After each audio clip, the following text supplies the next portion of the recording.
Pre-foreclosure winter is coming. For the past 21 months, foreclosure filings have been increasing. And what this basically means for you in wholesaling real estate is there's going to be a lot of foreclosures coming in the market, a lot of pre-foreclosures coming in. And most importantly, this means that there's going to be a more huge swath of these super motivated sellers coming into wholesaling real estate. And if you know how to overcome dealing with pre-foreclosures, if you know how to talk to a pre-foreclosure seller, most importantly, actually how to market to pre-foreclosures with this huge opportunity, you are set to make a ton of money in wholesaling real estate. Most wholesalers, they look at a pre-foreclosure, they scoff, they roll their eyes, but honestly, you got to understand that since the start of the panoramic, that's what I'll call it, the sickness, I can't say this word on YouTube, pre-foreclosures were pretty small. It's basically tripled since that time. And it's insane to think about. I don't know any other lead source where the list of that has tripled. And we're going to see more and more with it going on, especially with interest rates rising,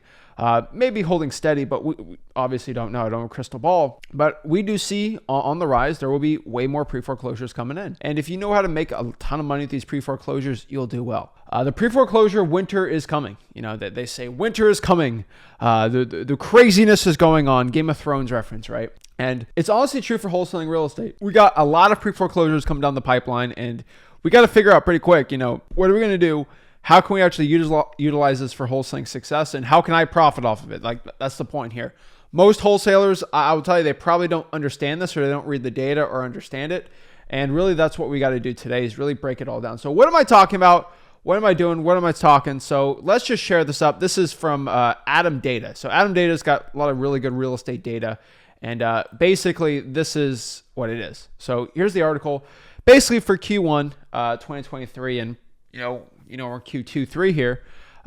In Q2 and 3 here for 2023, obviously we can see it here. Basically, pre-foreclosures are on the rise. And so foreclosures, pre-foreclosures before they hit that foreclosure process, but the filing part, that's kind of the notice of defaults, things like that. So we see the increase on here. Let's zoom in the data here and just show you. This is foreclosure filings. So let's increase this here just so we can see this. This is from the Adam team. Basically, if you could see how foreclosures work and how the whole process and how the whole data, so you can look at it.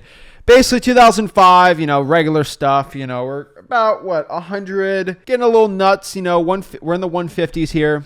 So nothing terrible, right? But that was like peak still. Like that was a good amount. That was a lot. And then obviously during the crash and everything spiked, everything went out of control.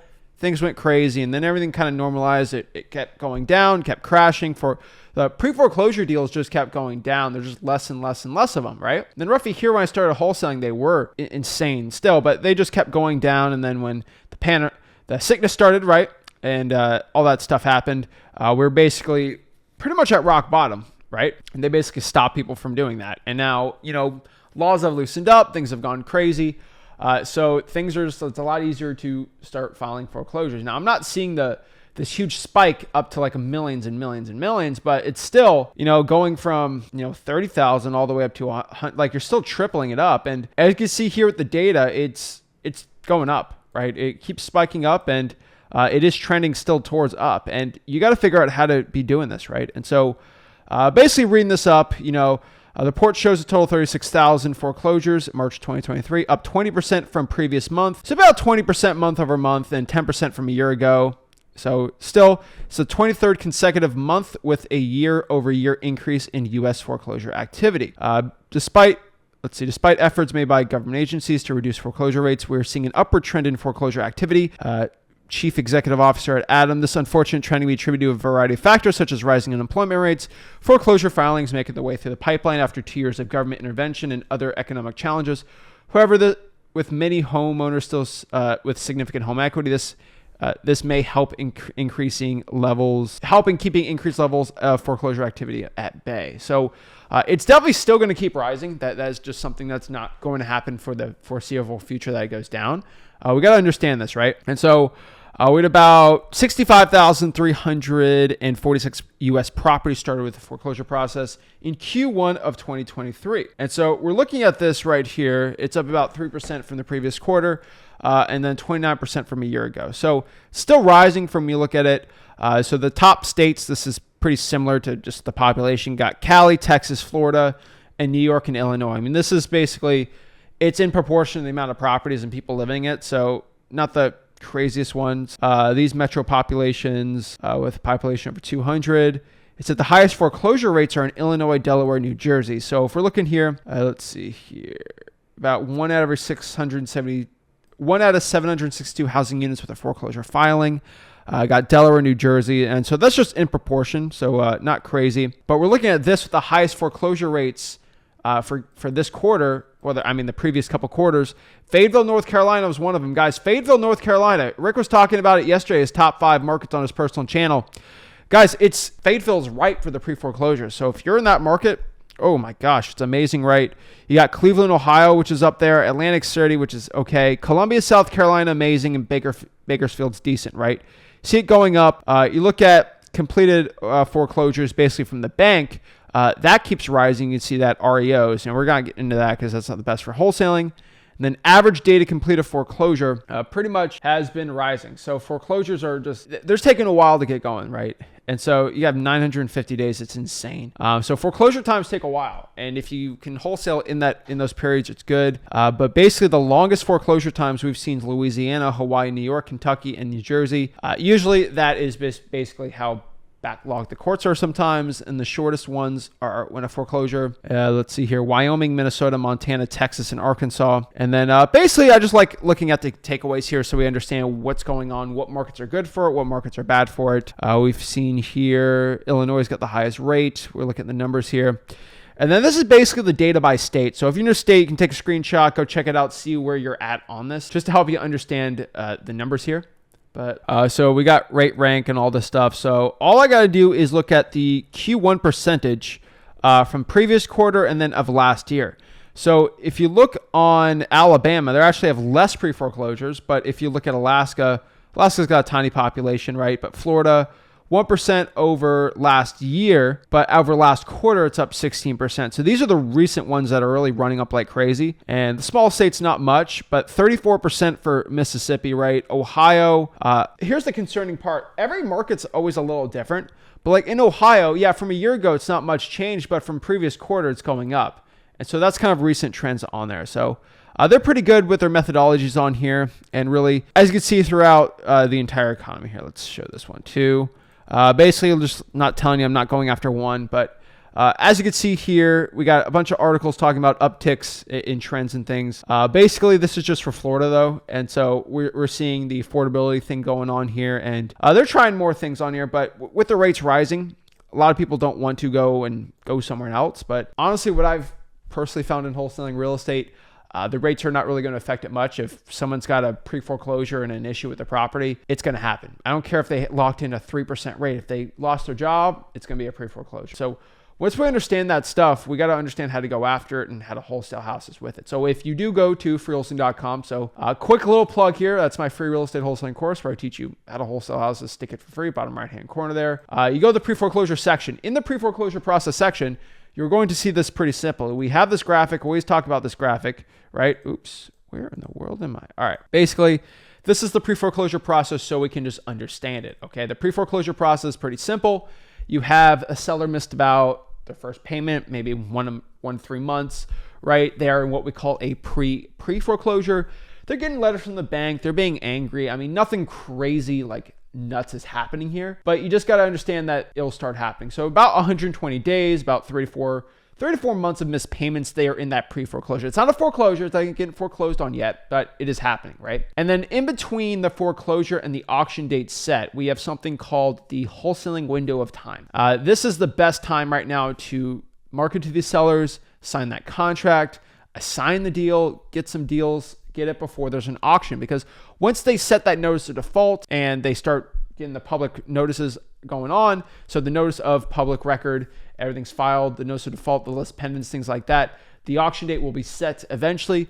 Once the auction date is set, it's not impossible for us to wholesale those houses, right? You can still wholesale them, but just understand that it's a lot harder to do. Once that auction date's set, then your seller's gonna be like, okay, now I'm gonna finally want to sell now just because there's an auction date, and then there's sometimes not much you can do, which kind of sucks, but it's how the cookie crumbles sometimes.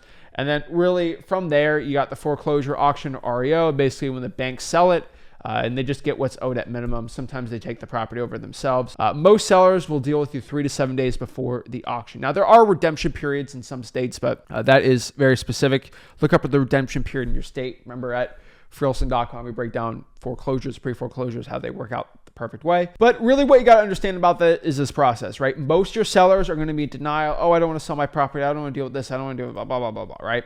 Of course, they don't want to deal with it.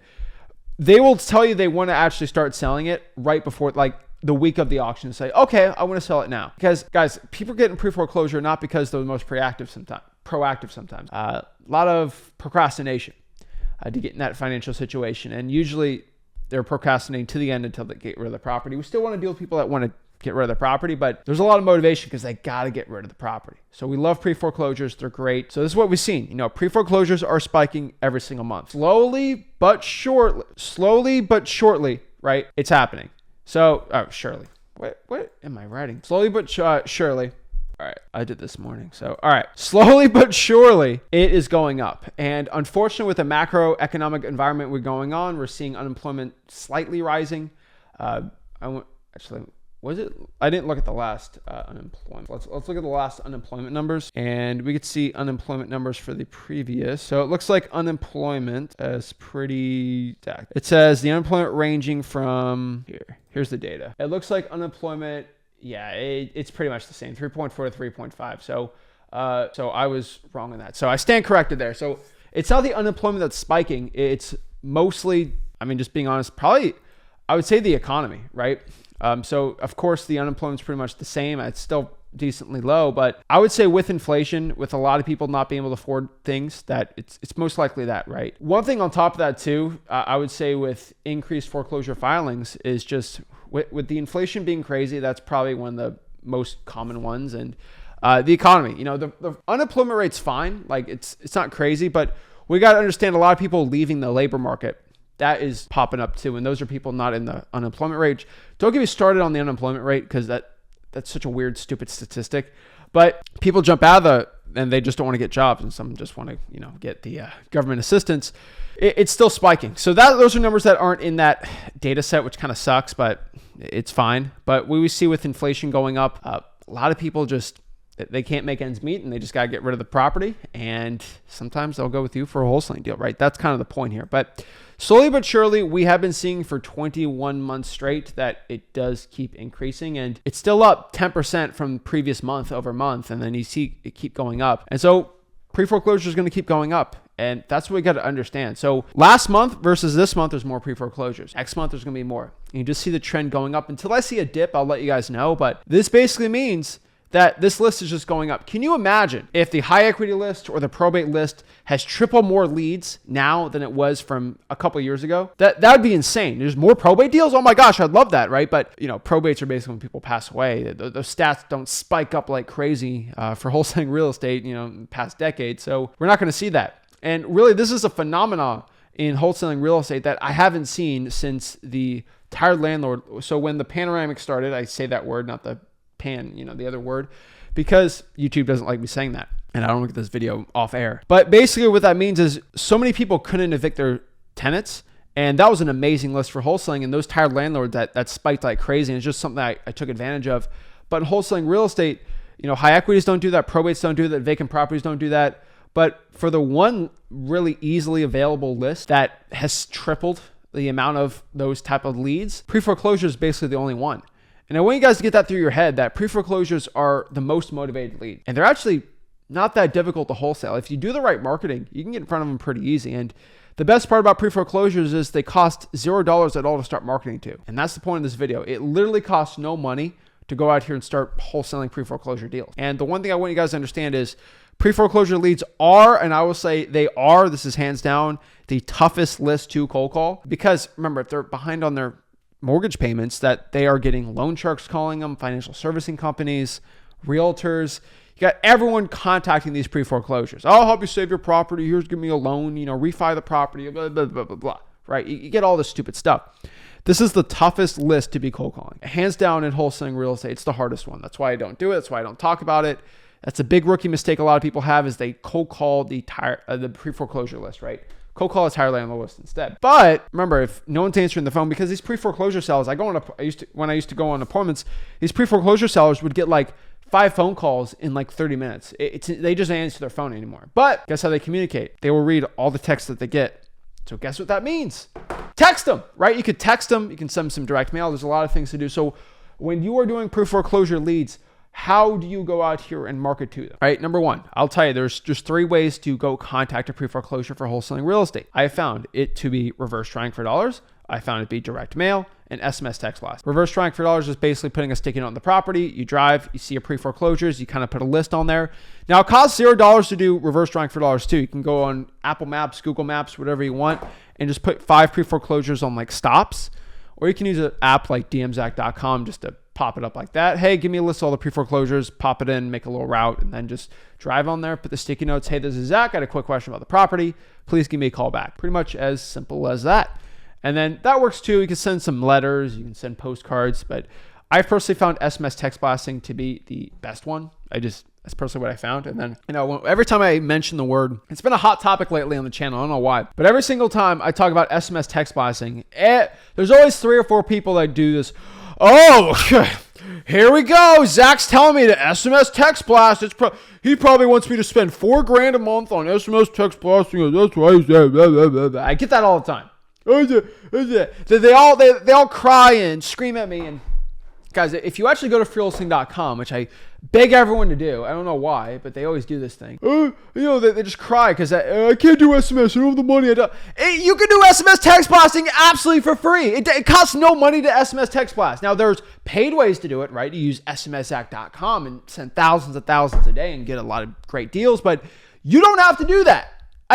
I want you to understand that there is a free reverse drawing for dollars SMS pre-foreclosure method that I always talk about. I always tell everyone to do it, and nobody stinking listens to me except for a select few of you. And then I get you on my podcast because you're like, oh my gosh, I listened to Zach's advice and I made hundreds of thousands of dollars, and I'm 19 years old. Wow, right? And then I literally interview these people, and they're like, hey, what did you do?